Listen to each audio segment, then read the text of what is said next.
नमः हरेः ॐ नीलाद्रिनाथं जगतामधीशं चिदं स्वरूपशरणैकनाथं श्रीनीलगोत्राधिपतिवरेण्य सुरेन्द्रवन्द्यं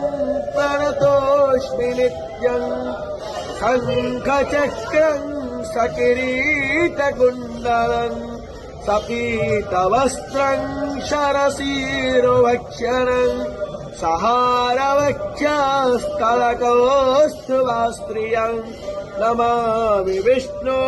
शिरसाश्चतुर्भुजम् ॐ हरेः ॐ नेमाधोमत्पिन्मानः